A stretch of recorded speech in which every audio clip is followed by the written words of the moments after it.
द्वैत गदाधर शिवासादि गौर भक्तवृंद।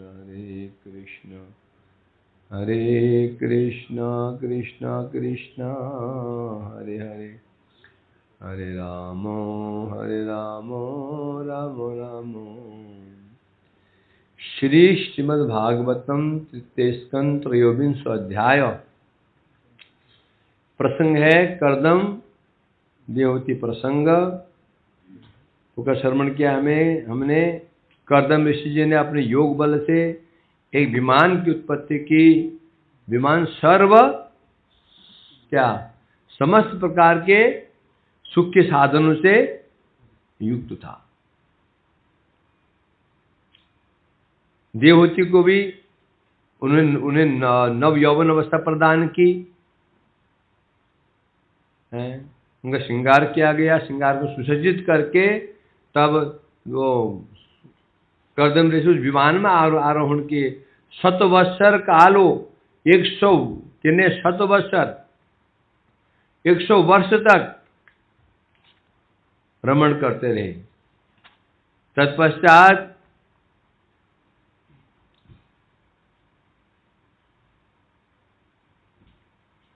सौ वर्ष के पश्चात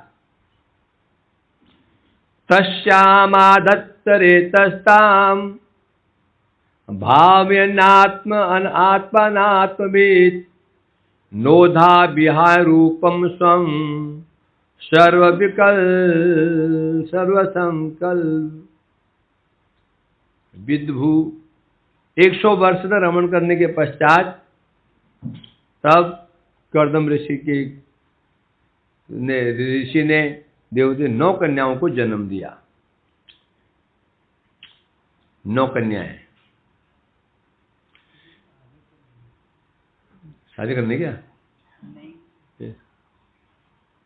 शादी करने की पढ़ता हूँ। इच्छा करने शादी करनी इच्छा तो नातन पढ़ाते हैं जो महत्वपूर्ण है हमारे लिए, बस वो चीज महत्वपूर्ण नहीं है। पढ़ोगे तो तुम्हें भी ऐसे तुम भी कोई जहाज खोजोगे, एरोप्लेन। हाँ।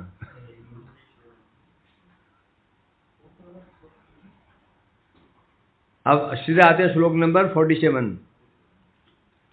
इस प्रकार से 100 वर्ष तक उनके रमण किया। रमण के पश्चात गर्भ से 9 कन्याओं को जन्म दिया। अतधा सुसुवे अद्यो देवहूति स्त्रिय प्रजा सर्वास्तारु सर्वांगो लोहितोत्पल गंधया।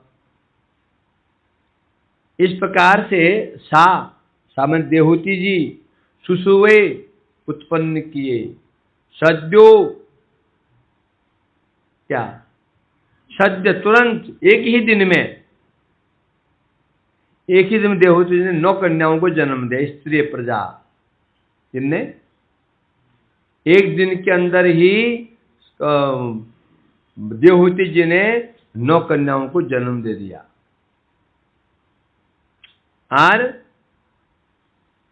और कन्याएं कैसी थी?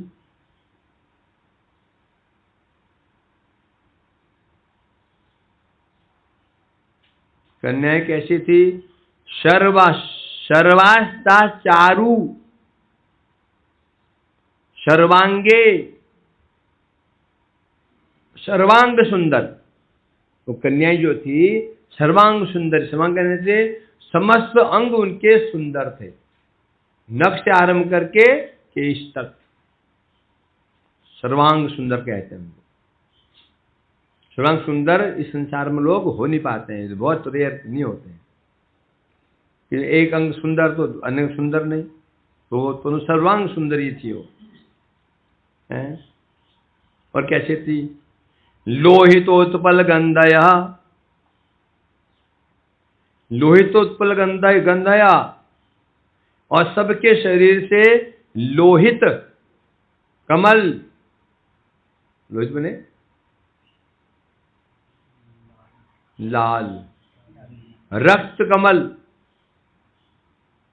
सबके शरीर से रक्त कमल की सी सुगंध आ रही थी। कमल की, कमल अनेक प्रकार होते हैं, स्वर्ण कमल, नील कमल, रक्त कमल, है ना। तो ये कह रहे हैं यहाँ पर, उन जितनी कन्याएं थी सबके सब कन्याओं के श्रीअंग से रक्त पद्म की सुगंध निकल रही थी। सद्य कहने से एक दिन में ही 9 कन्याओं ने जन्म लिया। तो सिद्ध हो गया, ना तो कर्दम जी सामान्य थे, ना तो कोई भी इस प्रसंग को आदर्श नहीं बना सकता, क्योंकि देवहूति जो कर्दम ने विवाह किया तो हम भी करें देवहूति से। अब कोई कन्या से विवाह कर लड़की से नहीं कर सकते हो, क्योंकि ये एक दिन में 9 कन्या जन्म कैसे देंगे, दे सकते क्या, संभव ही नहीं। तो ये सामान्य स्थिति नहीं है, तो तुम्हें ये ये आदर्श को ग्रहण नहीं करना। क्योंकि आगे देखेंगे, ग्रहण करना हो तो आगे जो, अब आगे कपिल देव जी, आगे जो कर्दम जी करेंगे वो तुम्हें करना होगा। यह कह देना कि कर्दम जी ने पत्नी मांगी और भवन पत्नी ने दे दी, अच्छा तुम भी मांगो, ये क्या, केवल क्या धूर्तम मांगो, धूर्तता है। अपने अपने अपने अपने काम वासना को क्या छिपाने की कोई कुछ चेष्टा मात्र, ऐसा नहीं होता। कर्दम जी काम ही नहीं थे, आगे बताएंगे। अब पतिम सा प्रब्रजिष्यन्तम तदा लक्षोषति बहि स्मयमाना विक्लवेन हृदयेन विधूयता विलखन्त्यधोमुखी भूमिं तदा नकमणिश्रिया उवाच ललितां वाचं निरुद्ध श्रुकलासनै। क्योंकि पहले कर्दम जी ने शादी विवाह से पहले प्रतिश्रुति दे रखी थी, जब तक महाराज मनु से कहा था आपकी ये पुत्री जब तक गर्भवती नहीं हो जाती, संतानवती नहीं हो, तब तक मैं गृहस्थ आश्रम का पालन करूंगा, संतानवती होते ही मैं गृहस्थ आश्रम परित्याग कर दूंगा। तो कहते हैं वो करते भी हैं, समझे कि नहीं, सामान्य बात नहीं। तो अब जैसे पुत्री ने जन्म लिया, पतिम सा प्रब्रजिष्यन्तम। अब कर्दम जी ने अपना कमंडल उठाया और निकल पड़े, कोई मोह माया नहीं पीछे। 100 वर्ष से रमण किया, 100 वर्षों तक, 1 वर्ष नहीं 100 वर्षों तक रमण किया। कितना उन्होंने देवहूति के विषय में सोचा, उन पर दया आ गई और उसमें महिमा भी कर रहे हैं, तुम्हारी कृपा से आज मेरी सिद्धि प्राप्त हुई है, तुमने मेरी सेवा की, मैं तुम्हारा ऋणी, ये भी कह दिया उन्होंने। फिर उनको भोग पूरी सुविधा उनको प्रदान कर दी। 100 वर्ष उन्होंने रमण भी किया, तो एक क्षण में टाटा बाय बाय कर सकते हो ना। 4 दिन किसी साथ में रहते हैं ना, उसको छोड़ नहीं पाते हैं, ये माया है, ये सामान्य नहीं होते हैं। 100 वर्ष के साथ रमण करें और फिर क्षण में छोड़ दें उसको, निष्प्रिय होकर चले जाए। कह रहे हैं पर जब देखा देवहूति अधिकारी तो कमंडल उठाया और प्रब्रजा संन्यास के लिए जा रहे हैं, तब क्या होगा, तद आलक्ष्योषति बहि स्मय माना, बाहर से मुस्कुरा रही है, बाहर से स्मय माना, इसमें मुस्कुरा, बाहर से मुस्कुरा रहे, परंतु विक्लवेन हृदयेन विधूयता, मानो उनको बड़ी खुशी उनको विदा कर रहे हैं, जाओ। पहले वो वचन तो पहले चुके हैं वो, अब कैसे बोल सकते, नहीं प्रार्थना कर सकती हैं, ठीक है। 9 कन्या पैदा करती, कौन पालेगा इनको, है? तू पैदा हुए तो जान खा गए लोग, वो है कि नहीं। तद आलक्षति, अंदर, परंतु बाहर से तो बहुत मुस्कुरा रही है, परंतु अंदर से क्या हो रहा है? आलक्ष्य, पति को जाते हुए देख करके हृदय विक्लवेन, हृदय में बड़ी पीड़ा हुई। बाहर हंसने पर भी हृदय अत्यंत व्याकुल हो गया। मतलब हृदय में बड़ा संताप हुआ, व्याकुल हो गया। हाय देखो मेरे पति मेरे को छोड़ करके चले जा रहे हैं, उनके बिना कैसे रहूंगी, विरह हो गया। अतः विलखंत अदो मुखिम भूमिम पदा नख मणिश्रिया। अब वो हृदय, उनके हृदय व्याकुल हो गया, दुखी हो गया। इसका अनुमान कैसे लगाया? स्त्रियों का स्वभाव होता है जब दुखी हो जाती हैं, उसका एक बैठी हुई हो नाखून से जमीन को कुरेदती हैं, खड़ी हुई हो तो अपने पैर के अंगूठे से जमीन पर कुरेद देती है नाखून से। स्त्रियों का हृदय के भाव प्रकाशित हो जाते हैं। पुरुष के भी भाव प्रकाशित होता है अलग प्रकार से, स्त्री का ही भाव प्रकाशित होता है। पुरुष यदि बहुत चिंता में रहता है उसका भी अलग भाव होता है ना? हो गया नहीं? कोई ना कोई नाखून चबाता रहता है, कोई चीजें हो जाता है, कोई दर्द कोई दाढ़ी बाहर घुमाता है, तुझे लगता है, कोई ऐसा अच्छा टूट जाता है, अलग अलग चीज सुन, समझे नहीं? कोई हिसाब। तो ये स्त्रियों का स्वभाव होता है, खड़ी हुई है तो नाखून से जमीन को पैर अंगूठे से। ऐसे महाप्रभु जी जब भावाविष्ट थे समुद्र किनारे, राधा जी भाव में, तो नाखून से जमीन को कुरेद रहे थे। जब भी ऐसे करते थे ना नाखून से, उसमें गदाधर प्रभु पंडित जी उनका हाथ रोक लेते थे, नहीं नाखून टूट जाएंगे इनके, ऐसे कुरेदते थे, ऐसे करते तो कुरेद रहे थे समुद्र किनारे। कुरेदते देखा भक्तों ने देखा नीचे कुछ चमक रहा है। कौन निकला वहां से? गोपीनाथ। उसमें किस भाव में आविष्ट थे महाप्रभु जी? जब हम गोपी भाव आविष्ट होते बैठ करके, अब ये घुटनों पे सिर ठोडे रख करके ऐसे करते थे। स्त्री का स्वभाव होता है। उसी प्रकार से वो जो देवहूति जी लिखंती अधोमुखीम भूमिम पदा नखमणिश्रिया। नखमणि, नाखून कैसे थे उनके?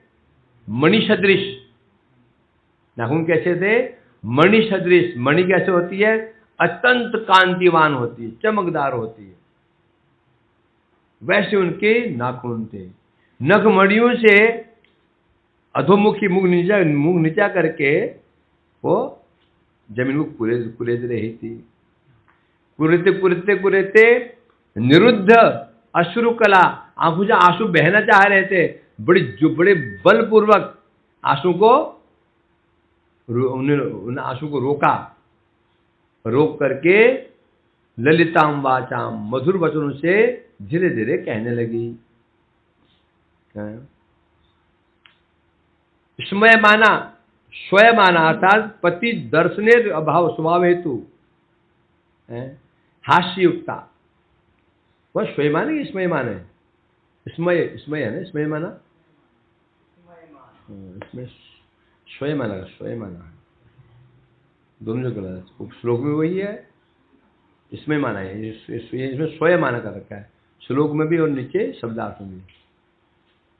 हाँ टीका में ठीक, इसमें माने थी, इसमें माने मुस्कुराना। इसमें माने होता है मंद मंद हास्य, मुस्कुराना। मुस्कान किसे कहते हैं? मंद मंद हास्य को मुस्कान कहते हैं, मुस्कुराहट। इस प्रकार से बाहर से मुस्कुरा रही है, हृदय व्याकुल है। तो धीरे धीरे कहने लगी, सिद्धेहुतिरुवाचो सर्वं तद भगवान मह्य उपोवाह पतिसुतम अथापि मे प्रपन्नाया अभयम दातुम अर्हसि। देवती अब बोलने को कुछ है ही नहीं है, क्या बोलेगी? कह रही हैं, क्या कह रही हैं? मह्यम भगवता, भगवता है भगवता, हे भगवान। यहाँ भगवान नहीं, भवन या भगवान, तुम्हें की चीज तुम्हें क्या है? भगवान है, भगवान है, भगवान है, भगवान में चलेगा। भगवान आप भगवान मतलब हे भगवान या आप हे भगवान।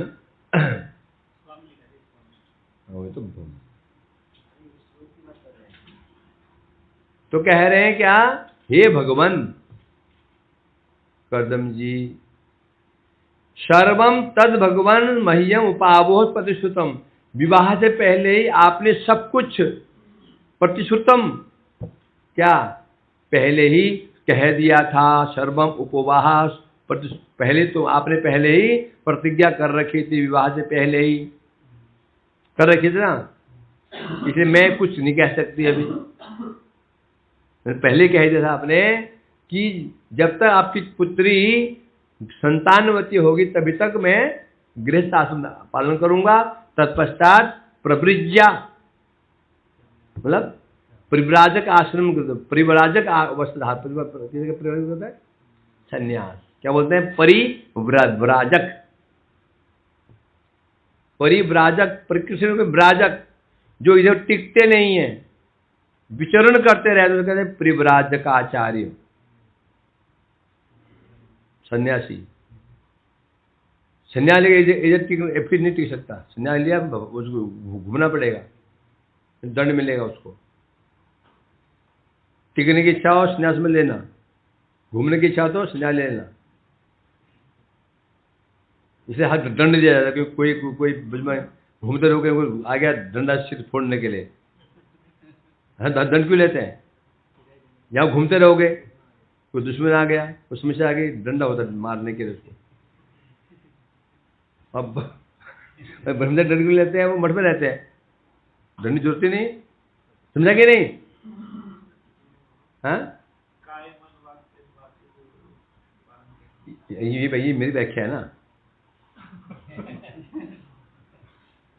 हम घर में रहते हैं ब्रह्मचारी, और सन्यासी भ्रमण विचरण का भ्रमण करते हैं। कभी अच्छे मिलेंगे, बुरे तो डंडा काम चाहिए तुम्हें। इसलिए कह रहे हैं, इसलिए मैं कुछ नहीं कह सकती, बोलने को मेरे पास कुछ है ही नहीं है। आपने पहले कह दिया था, अब मैं आपको रोक नहीं सकती, क्यों जा रहे हो नहीं प्रश्न नहीं कर सकती।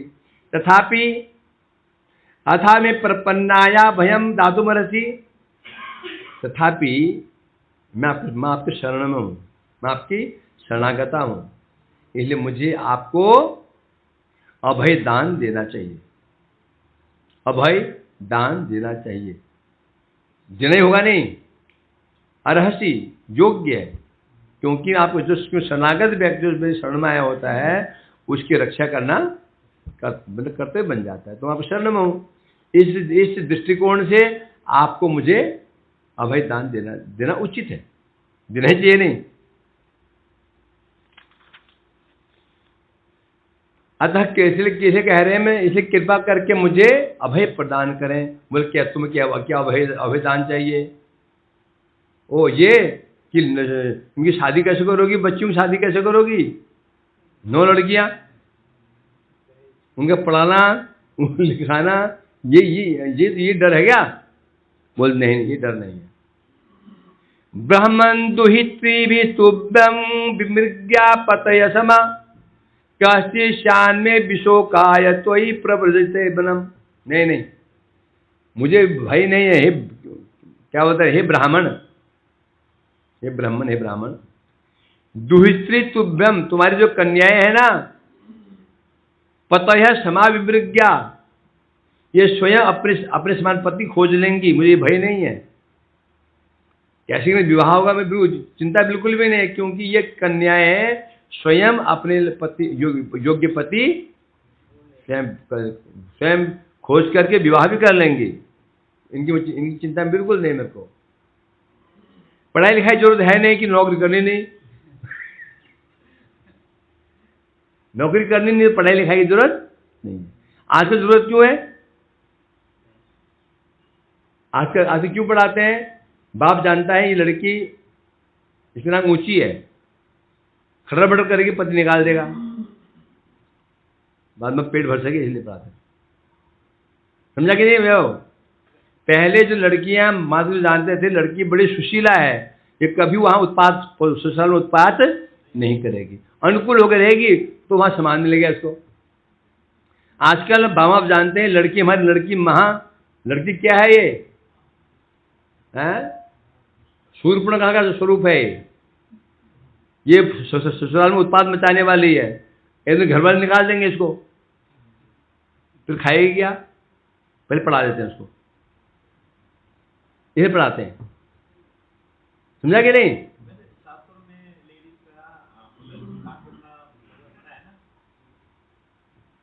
क्या पहले ऋषि मुनि तपस्या करते थे, पत्नियां काम करती थी, पूजा के लिए द्रव्य आहरण इकट्ठा करती थी, फूल पत्ते आदि। पति कुछ करते नहीं थे, पूजा में करते थे।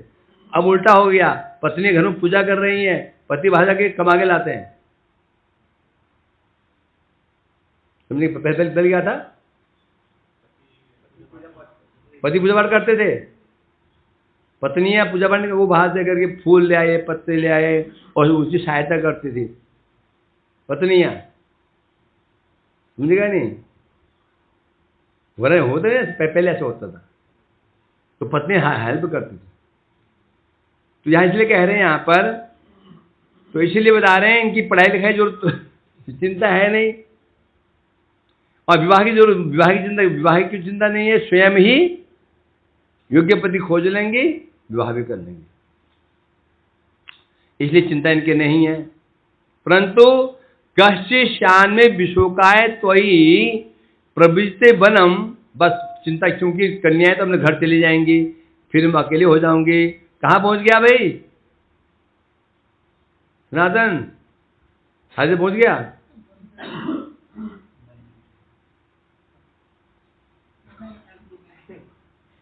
तो कह रही है त्वयि प्रव्रजते, कन्याएं अपने ससुराल चली जाएंगी, आप वन में चले जाओगे तो विशोकाय, तो मैं अकेली हो जाऊंगी, शोकग्रस्त हो जाऊंगी। कश्चित् स्यात् विशोकाय, मुझे कोई चाहिए जो मेरे शोक को दूर कर सके। डायरेक्ट नहीं कहा उन्होंने, अब शर्मी लग रही, कैसे कहूं? कोई मेरे को चाहिए जो मेरे शोक को, जिसे मेरे शोक दूर हो, अर्थात मुझे एक पुत्र चाहिए। स्पष्ट नहीं कहा उन्होंने, कश्चित् स्यात् में विशोकाय, मेरे जो मैं शोकग्रस्त हूं, अब आपके विरह में, कन्याओं के विरह से मैं शोकग्रस्त हो जाऊंगे, कोई मेरे को चाहिए विशोकाय, जिससे मैं शोक दूर हो सके। तो और कौन हो सकता है? कन्या तो मांगेंगे नहीं, वो भी चली जाएगी, कौन रहता है फिर? सोच लो। लिटिका में कह रहे हैं तुभ्यम, आपकी जो कन्याएं हैं इनकी चिंता मुझे बिल्कुल दे। तो आप सोच रहे हैं कि मुझे डर लगा हुआ है, इनको पढ़ाई लिखाई विवाह कैसे करूंगी, वो भाई मेरे को नहीं है, वो काम तो स्वयं ही कर लेंगे। आजकल इसका अनुकरण चल रहा है। आजकल माता पिता जो लड़की कमाती है ना, माता पिता वो चिंता नहीं करते, जानते कोई नहीं पकड़ लेगी, स्वयं ही अपनी व्यवस्था कर लेगी। परंतु करती तो बेचारी हैं, परंतु धोखा ही खा जाती है। आजकल लड़की जो लड़की है ना कमाती आती है ना, स्वयं शादी कर लेती हैं, परंतु उसमें उनको प्राय धोखा ही मिल जाता है। क्योंकि अनुभव थोड़ी है। माता पिता जब वर्ण करते हैं, मैक्सिमम केस ऐसे होते हैं जो लंबे चल जाते हैं। क्यों चल जाते हैं? माता पिता अनुभवी, उन्हें अनुभव क्या होता है ना, उन्हें पता होता है, देख पहचान लेते हैं सामने ये लड़का जो है शादी करने आ रहा है, ये क्या है, वो पहचान जाते हैं। परंतु अब लड़कियां उनकी बात मानेंगे नहीं, हम समझदार हो चुकी हैं, तो अति समझदारी भी क्या है, हानिकारक हो जाती है। तो मुझे चिंता इनकी बिल्कुल नहीं है, स्वयं ही ये अन्वेषण कर लेंगी, विवाह की चिंता मेरे बिल्कुल नहीं है। परंतु किंतु मुझे कोई ऐसा चाहिए जो मेरा शोक आपका विरह में, इन पुत्रों के विरह में मेरा शोक दूर कर सके। मुझे कोई योग्य पुत्र मुझे आपसे प्राप्त की इच्छा है, अतएव कुछ दिन और यहां रह जाइए, मुझे पुत्र प्रदान कीजिए। इंडर कानून एतावद कालम कालेन व्यतिक्रमांतेन मे प्रभो इंद्रियार्थ प्रसंगेन परित्यक्त परमात्मन। क्या कह रही है? फिर एक कारण और बता रही है, जो कारण विशेष कारण है। चाहो कहो अपनी कमी छिपा रही है, या उनको कुछ उनको पश्चाताप भी हो रहा है। क्या बोला मैंने? सनातन कोई आएगा बाहर?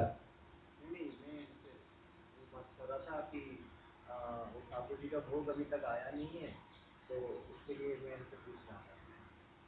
वो आने वाला है ना, तो आने वाली है दीदी, तो पुजारी तो जितना पुजारी गए तो कितने लगे? रात भर में है क्या? पाया था प्लेट लेके भाग के गए।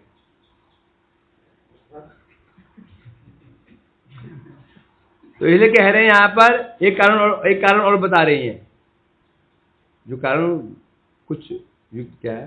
एतावत कालों कालेन व्यतिक्रामेन तन्मे प्रभु इंद्रियास प्रसंगे ने परित्यक्त परमात्मा। क्या कह रही है? इतने समय तक आपका संग किया मैंने, परंतु व्यतिक्रमांतेन इंद्रिय अर्थ प्रसंगे मैंने इंद्रिय तृप्ति में सारा समय मैंने गंवा दिया, न परमात्मा चर्चा। आप जी महापुरुष संग करके कहा मुझे भगवत चर्चा करनी चाहिए थी, वो तो मैंने किया नहीं, और इंद्रिय तर्पण में ही आप महापुरुष संग मैंने आप कर संग का प्रभाव मुझे लाभ नहीं हो पाया। व्यतिक्रांत लंबे समय तक आपके पास में रही मैं, परंतु लेस मात्र भगवत चर्चा मैं नहीं कर पाई। फिर समय ऐसे ही इंद्रिय तर्पण में ही मैं समय नष्ट हो गया है। यदि मान लो करदम जी कहते हैं देवती इतने साल भोग करने के पश्चात फिर तुम्हारी विशेष सुख भोग की इच्छा हो रही क्या? 100 वर्ष भोग किया, मैंने सुख दिया, वो सुख दिया जो देवताओं के पास नहीं है, इंद्रपति शची के पास जो सुख नहीं है वो दिया तो मैं तुमको, तो मन भरा नहीं क्या अभी तक? अभी विषय भोग की कामना भरी है, विषय भोग की कामना। मानो कुछ ऋषि कुछ नाराज से हो गए है। नाराज कब होता है? सामने वाले से हमें यदि कुछ अपेक्षा हो, अपेक्षा खरा ना उतरे, हमारा मन कुछ खराब हो जाता है। मानो बाह्य रूप में करदम जी कहते हैं कि मानो कह रहे मैं सोचा तुम मनुपुत्री हो, तुम तो योग्य पात्रा हो, तुम्हें विषय भोग की कामना नहीं है, और ऐसे लग रहा है तुम फिर से तुम विषय भोग की कामना कर रही हो। मानो कह रहे हैं मैं बड़ा निराश हो गया हूं कि तुम मेरी पत्नी बनी हो, तुम्हारे काम इतना भोग करने के पश्चात भी तुम्हारा मन भरा नहीं। मन ये देवहूति सोच रही हैं। उसको उत्तर में कह रहे हैं नहीं ऐसे बिल्कुल नहीं है, मैं अब आपका संग मैं विषय भोग के लिए नहीं कर रही हूं, मैं तो ये सोच रही हूं परम भावम। आप कैसे हैं? महावैराग्यवान है, परम भागवतत्व आपके अंदर परम भागवतत्व है, महावैराग्य है, इसलिए एक क्षण में नहीं, सॉरी मैं छूट गया, अच्छा वो छूट गया श्लोक। हाँ, तो इसलिए कह रहे हैं देखिए जो मैं आपको यहां रोकना चाहती हूं वो विषय भोग के लिए नहीं बल्कि मैं लज्जित हूं। क्या लज्जित हूं? इतने समय तक मैं आपके पास में रही, इंद्रिय तर्पण ही करती रह गई, मैंने आपका संग पाकर मुझे क्या कुछ नहीं करना चाहिए था, कि मतलब कुछ परमात्मा कुछ परमार्थ मुझे कमा लेना चाहिए था, भगवत चर्चा करनी चाहिए थी, मैंने कुछ नहीं किया। इतना लंबा समय मेरा व्यर्थ चला गया। मेरे मन में ये दुख है, कह रहे हैं। इंद्रियार्थेषु सज्जन्त्या प्रसंग स्वयमेकृत अजानन्त्या परम भावम तथापि अस्मत्व भावाय में। क्या कह रही है?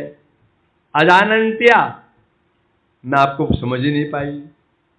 परम भावम, आप परम भागवत हैं, मैं समझ नहीं पाई। बोले तो मानो उन्होंने कहा तो आप कैसे समझ पाई, तो मैं परम भागवत हूं। तब कह रही हैं इतना भोग करने के पश्चात भी क्या हुआ, क्षण काल में आप सब परित्याग करके जा रहे हैं। इतने साल भोग करने के पश्चात भी आप क्षण काल में आपने त्यागने में एक क्षण नहीं लगाया।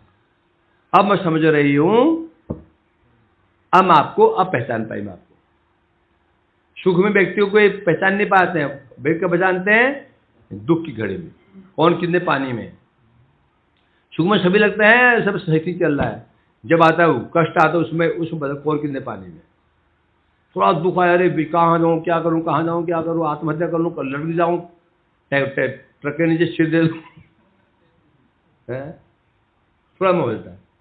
विपत्तियाँ आती हैं, आज मैं हंसता हंसता तो समझो, तो कह रहा अब समझ रही हूँ मैं, इतने साल आपके साथ में रही मैं कि भोग करती रहेगी बस। अब आपका जो परम जो वैराग्य भाव है, अब मैं देख रही हूँ। इंद्रिया सज्जन्त्या, ऐसे आप जो महापुरुष है, आपका संग मैंने किया, केवल आसक्ति, इंद्रिय आसक्त होकर किया, इंद्रिय आसक्त होकर मैंने आपको संग किया बस। परंतु आप ब्रह्मविद हैं, परम महावैरागी हैं, इस अजानन्त्या मैं समझ नहीं पाई। हैं कौन कह रही है? देवहूति मनुपुत्री कह रही हैं। सिद्ध हो गया महापुरुष को समझना आसान नहीं होता, हम उनको अपने जैसे ही मान लेते हैं ना।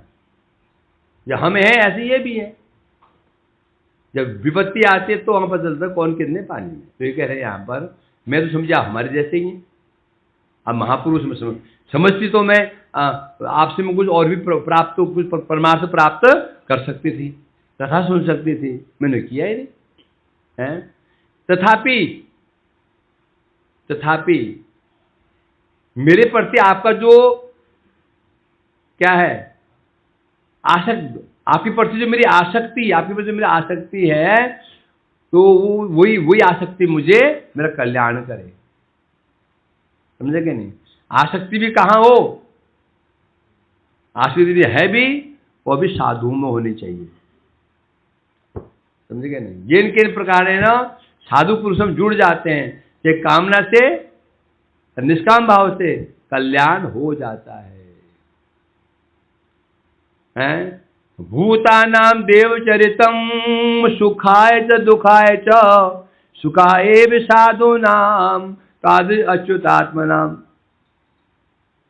कह रहे हैं जीवों के लिए देवताओं का जो आचरण कभी दुखदायी होता है तो कभी सुखदायी। अभी तो हमारे लिए सूर्यदेव क्या थे? सुखदायी। बाहर सुबह ठूस लिया प्रसाद, बाहर बैठ गए कुर्सी लगा के, क्या था? अब क्या हो गया? अब क्या बाहर पे देखते बादल है कि नहीं है? बादल है तो आज अच्छे दिन अच्छा जाएगा। अभी तो बादलों से डरते थे, अब बादलों से हम प्रेम करेंगे। अभी सूर्य मित्र था, सूर्य हमारा शत्रुवत है ना, ऐसा ही है ना। पर कभी दुखदायी कभी सुख, परंतु सुखाय एव साधु नाम तादृश अच्युत आत्म नाम। परंतु हे अच्युत, आप जैसे महापुरुष हैं, आप महापुरुष चरित्र जीवों के लिए हमेशा सुखदायी ही होता है, चाहे वो क्रोध करें, चाहे स्नेह करें, कि अपमान करें किसी प्रकार से भी अनिष्ट नहीं होगा। यदि वैष्णव क्रोध भी कर दें, अपमान भी कर देते हैं, तो भी हमारा कल्याण ही होता है। यही कह रहे हैं यहाँ पर कि यद्यपि मैं तो आपको नहीं जानती थी, तो मेरी आप में आसक्ति थी, तथापि ये स्वभाव मेरा, आपके भी तो स्वभाव है कि नहीं? जब विषय व्यक्ति का स्वभाव है तो वो विषय मत तो रहता है, तो आपके भी तो स्वभाव है, क्या स्वभाव है? जिस किसी प्रकार से महापुरुष को जुड़ जाता है उसका कल्याण हो जाता है। इसलिए मैंने आपका संग किया है, तो मुझे मेरी आप में आसक्ति है, इसलिए मुझे अभयदान मिलना चाहिए। अभवाय में, इसलिए आप कृपा करें, मुझे अभयदान प्रदान करें, अर्थात मुझे मुक्ति प्रदान करें।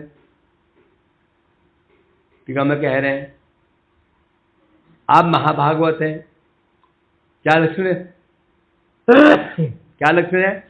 एक क्षण में आपने, और विशेष रूप से व्यक्ति पत्नी को त्याग सकता है, बच्चों को नहीं। पुत्रियां, कितनी पुत्रियां हुई? 9।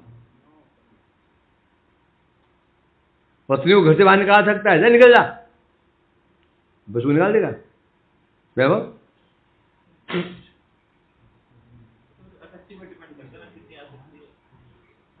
हाँ,